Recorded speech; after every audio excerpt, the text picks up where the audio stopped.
The Donald Trump Justice Department, led by Jeff Sessions, has abruptly settled a money laundering case with a Russian real estate company. The company in question is Prevezon. They've agreed to pay a $6 million penalty to avoid a trial. This is a $6 million fine for the alleged money laundering of $230 million by tax fraud. This took place in May. Sort of sounds cheap, right? $230 million in alleged tax fraud, and you get away with a penalty of just $6 million, and you completely avoid going to trial. Seemed a little bit odd in May, but now it is much more concerning, because you know who the lawyer is that was representing Prevezon? Her name is, wait for it, Natalia Veselnitskaya, the same Russian lawyer who we learned this week met with Donald Trump Jr., Jared Kushner, and Paul Manafort to deliver dirt on Hillary Clinton meant to help Donald Trump win.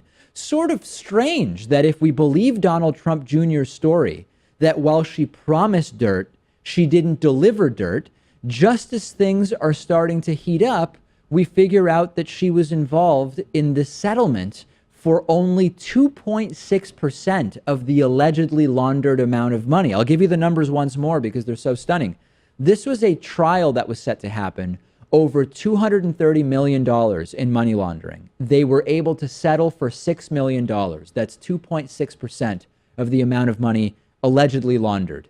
House Democrats aren't happy. They wrote a letter demanding to know why this was settled so suddenly and so cheaply. A quote from that letter says, quote, "Last summer, Donald Trump Jr. met with a Kremlin-connected attorney in an attempt to obtain information that would incriminate Hillary. Earlier this year, on May 12, 2017, the Department of Justice made an abrupt decision to settle a money laundering case being handled by that same attorney in the Southern District of New York.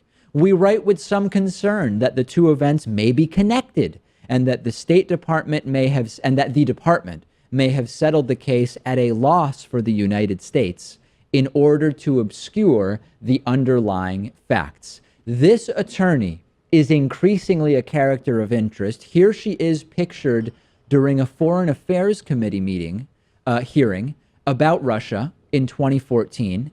How did she get a front row seat to this hearing? According to McFaul, she was invited by Republican Congressman Dana Rohrabacher. We have a tweet here from Michael McFaul, the ambassador. "I've been told that Congressman Rohrabacher invited her to the hearing. Someone should confirm with his office.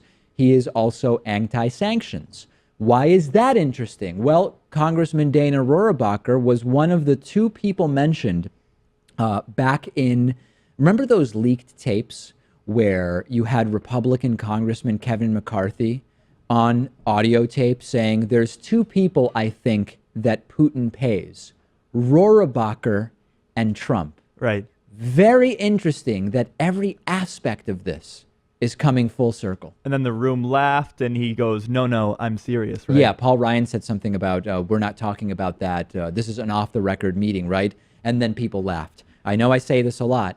You can't write this stuff. At this point, you'd need a 4-hour documentary just to sort out all the elements of this story that this particular Russian lawyer is involved in, never mind Donald Trump. Well, to add another component to this, she might have been in the country illegally, too. She was denied a visa in 2015, and then she was on immigration parole in the early months of 2016, wasn't able to get that visa renewed. That's right. And, we wouldn't normally bring this up, but when you have the president who goes on and on about illegal immigration and how we need to up our vetting procedures because we just don't know who's coming into the country and what illegal acts they can be committing, it's completely hypocritical. And It turns out the illegal acts may be with Trump himself. And the Trump defenders are actually blaming that entire thing, the entire immigration status thing on Obama.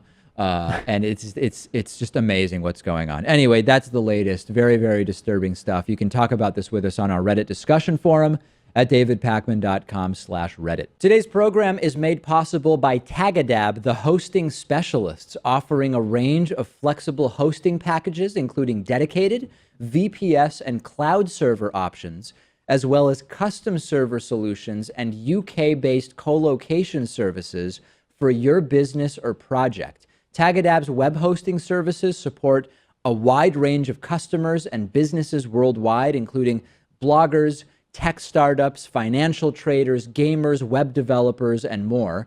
And Tagadab has a really user-friendly interface, so you don't have to worry about being super tech savvy. They can automate almost everything you need for total ease of use. They are really proud of their team of expert hosting specialists who are also their support team.